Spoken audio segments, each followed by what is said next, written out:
It's day 18 of our 30-day decluttering challenge, and we are tackling one of the things I hate the most when decluttering a house, and that is kitchen gadgets. And I'm talking about those things that basically only do one item. The melon ballers, the salad spinners, the things that we think make life easier, but in fact just junk up our drawers and make it so we can't find our favorite spatula. So today, we are decluttering them together, and I'm going to help you decide what stays and what goes.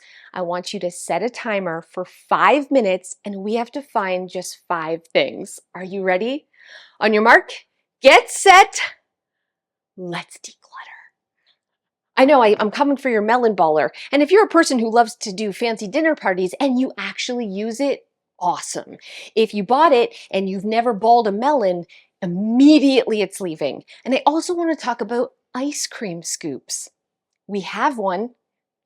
Forget I own it, and I use a spoon. This drawer is too full. Open up your drawers. Let's start with things like this. You only need one potato masher. If you have more than one, immediately one of those can go. Look at things like this. How many whisks, and why is it a paintbrush? It's for something, but you only need one of each. So these are easy things. Let's look at duplicates and let's remove the extra. Then we can go a little deeper and look at those gadgets that you're just like supposed to make life easier, but because everything's so jumbled, they make life hard. I actually really love my garlic press. This is a bad example, but if you've got peelers that make carrots into little swirly misroos, how many different kinds of peelers do you need?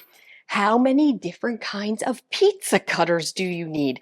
All of these gadgets that serve one singular purpose are cluttering up your kitchen, friends. You only have to find 5. Let's dig deep. And if you look in your drawer and you think, this is amazing, I don't have too many gadgets, then I'm coming for your ice cream maker and your bread maker and your rice cooker and those things that you bought that are collecting dust. And if you have a futon, that's something you sleep on.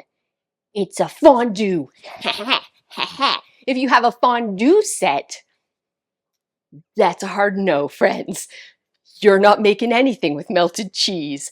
It's leaving. If you're not using it, make your kitchen more functional. Like, look, why do I have 2 weird paintbrushes? I only need 1. I'm going to let them go. 5 things, 5 minutes. Get going right now. And if you're really struggling, here's a tip. Just look and pick your least favorite. Do you have a least favorite spatula? Do you have a spatula where the handle comes off? This is a bad example, but I did have a spatula that the handle came off. That can go. Do you have a spoon that's just too small for soup or anything else, but you keep it just in case you have a party and you need an extra spoon for salads? Stop it. That spoon is leaving. And you might think, what's the big deal? But every single thing that you keep in your kitchen that you don't use on a regular basis is clutter and stop. And you need to make your life easier. So we're letting it go. All right, friends, you feeling pumped? You got rid of some stuff? Make sure you take a picture of what's leaving your kitchen today and share it on social media. Use the hashtag Clutterbug Declutter. I can't wait to see you back here tomorrow when we tackle another space. Before I share the end story with you, I have to let you know there's only a few days left to join the Take Your House Back team. So if you're enjoying the decluttering and you want to take it to the next level, you gotta join Take Your House Back. And coming up Saturday, September 21st is our live all-day declutter. With Dawn, Dana, and I as your clutter coaches, we are gonna kick your butt and make huge progress. So make sure you click the link in the description and join that today. Thank you guys so much for those of you who have stayed to the end. If you noticed my many, many bruises, nobody's hurting me, friends, except firefighting. Firefighting, turns out, is very painful and labor intensive and hot. Who would have thought? Here's the thing. If you follow me, you know that I decided in May to become a volunteer firefighter on a whim because midlife crisis, and I didn't want a sports car, so I thought, what a great way to get in shape. I want to exercise.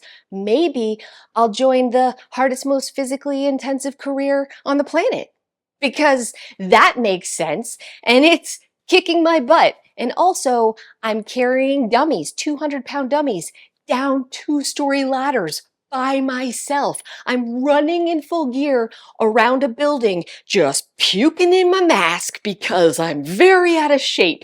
But guess what else? I'm keeping up with the 20-year-old boys that look like gladiators. So I'm proud of myself. And yeah, I'm covered in bruises. And I had a fire call last night and I haven't slept yet. And I'm running on I've been up for like 30 hours and it's all just caffeine and sheer willpower. But I think I like it, question mark, or do I hate it? The jury's still out, but I thought I'd share with you because if you are watching and you see that I'm covered in bruises, I am safe, friends. I'm just making other people safe, which is a very dirty job. Thanks so much, and I'll see you guys next time.